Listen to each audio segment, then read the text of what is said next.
Hi, I'm Graham and welcome back to Man vs Film. This is a list of 10 movies that you can get on Netflix US for February 2017. So let's get started straight away with number 10, in order of disappearance. Nils ploughs snow in the wild winter mountains of Norway. When his son is mistakenly murdered, Nils takes action, which ignites a war between a gangster, the Count, and a Serbian mob. Stellan Skarsgård stars as Nils, the snowplough operator with nothing to lose, and ultimately takes on a mob and a gangster in this extremely black comedy. It's a little bit like a Norwegian Fargo, and it's just as great as that. This is a terrific movie, which is pretty funny as well. Number 9 is Tucker and Dale vs Evil. Tucker and Dale are vacationing at their dilapidated country home when they are seemingly attacked for no reason by preppy college kids. Good horror comedies are hard to find, and Tucker and Dale is one of the best ones that I've seen in recent memory.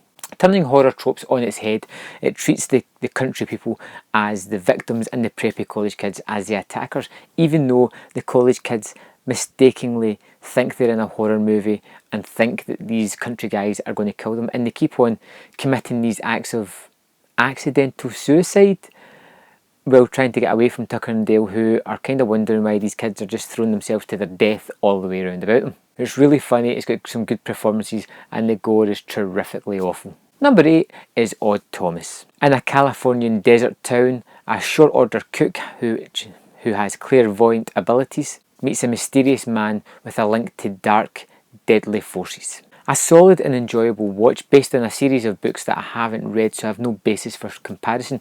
All I know is that Anton Yelchin is really good in the role of the short order clairvoyant cook, and Stephen Sommers directs this, and it's actually a lot better than you would think it was for something that's just been kind of dumped on home video and streaming services. Definitely worth a watch, definitely entertaining, and I wish I could have been more of these movies. Number 7 is St. Vincent. A young boy whose parents have just divorced finds an unlikely friend and mentor in the cantankerous, nasty old man living next door. A young boy melts the frozen heart of a really grumpy old man, only this time round the grumpy old man is played by Bill Murray, and he knocks it out the park in this terrific performance in a movie that is really heartwarming, kinda off kilter, pretty funny, and with some excellent performances as well. It all comes together to make this a must-watch movie. Number 6 on my list is Blackfish, a documentary following the controversial captivity of these killer whales. With the death of Tillicum, the main sort of whale in the movie, I thought it was time to revisit this movie. This is one of the best documentaries I've ever seen. It's kind of laced out like a murder mystery. Are these whales still doing this because they're in captivity, or are they naturally that way? It highlights a lot of the way SeaWorld operated, which caused changes in them and a lot of people to avoid their brand of entertainment, or so they see it, and allow these animals, which really shouldn't have been in captivity, freedom. Terrific documentary, really affecting, really interesting and captivating. You can't turn away once you've started it. Number 5 on my list is Moonrise Kingdom. A pair of young lovers flee their New England town, which causes a search party to fan out into the woods to try and discover them and bring them back to the safety of their parents. This is another quirky movie from Wes Anderson, and this time he is on fire. He brings with him a cast of big names like Edward Norton and Bruce Willis, who all play small, understated roles that are pitch perfect within this movie. The movie is really heartwarming, it's really affecting, it zips by a really good pace, and it keeps you encapsulated in the story, and you're like the young couple and you want to see how they're going to get away, or hopefully stay together throughout this ordeal. Number 4 is Fruitvale Station. The story of Oscar Grant, a 22-year-old Bay Area resident who crosses paths with friends, enemies and strangers on the last day of 2008. Ryan Coogler does an excellent job of basing this down to the facts and maybe embellishing it with some of his interactions with strangers and other people, but ultimately gives you a slice of life story about this young man, Oscar Grant, as he interacts with people throughout the day to his...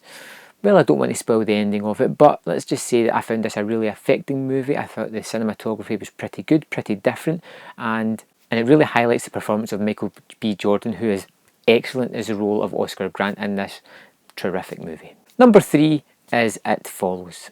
A young woman is followed by an unseen supernatural force after a sexual encounter. I love It Follows. It really feels like an alternative horror. It follows certain tropes, but it breaks other trends to it and has a kind of strange indie feel to it. The slow, ominous build-up of the it that is in this movie is strangely terrifying, and it creates these sets of rules, and they are kind of horrifying in their own sense. You know, it doesn't stop.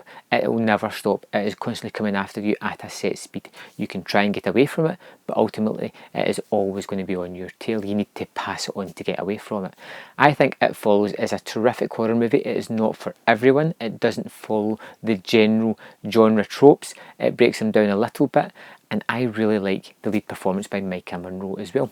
This is a great movie, one of my favourite horrors in the past 10 years. Okay, in at number 2 is Cheap Thrills. A scheming couple put a struggling family man and his old school friend through the ringer with a series of increasingly strange tasks for money. What would you do for cash if you were really struggling? That is the best sort of way to put the moral quandary in this movie. It is, what would you do for cash if you were in desperate need for it? And they start off with small things. It just draws a line in the sand, pushes things a little bit further, sees how far you're willing to go with it, and before you know it, these characters are out of their depth doing things that they would never dream of doing because of the green cold hard cash. This is a really fun movie, strange, you're never quite sure where it's going to go. It's basically just a cast of 4 characters. It may be a movie that's slipped by because it wasn't given a lot of press, but it's definitely worth your time. Don't read anything into it, stick it on, hit play and watch the magic start. And number 1 on my list for February 2017 is Sing Street. A boy growing up in Dublin in the 80s escapes his family's strained life as his parents' marriage breaks down and escapes into a world of music as he creates a band to try and attract the mysterious girl at school. It's a little bit of a drama, it's a little bit of a comedy, it's a little bit of a coming-of-age story, and it is most very much a musical as well. The songs that the band come up with are kind of based on hit songs from the 80s, and they're their own thing. They're enjoyable songs at their own. I've been playing them in my car on the drive to and from work, and they really get under your skin, and you start to sing them. They're really good tunes. The whole story behind it all, with the young guy starting the band and trying to find his own identity while trying to get the girl of his dreams, is a familiar story, but it's a fresh take on it. Sing Street is one of the best movies that came out last year that I am already angry at myself for missing on the big screen. I really wish I had seen it. But I've already watched it a couple of times on Netflix. I suggest that you do exactly the same. It is a terrific, heartwarming, enjoyable flick with some great music and a great tale to be told. So thanks for watching. Let me know if there's anything else on the Netflix that I should have highlighted or I should be checking out. And I will see you next time on Man vs Film.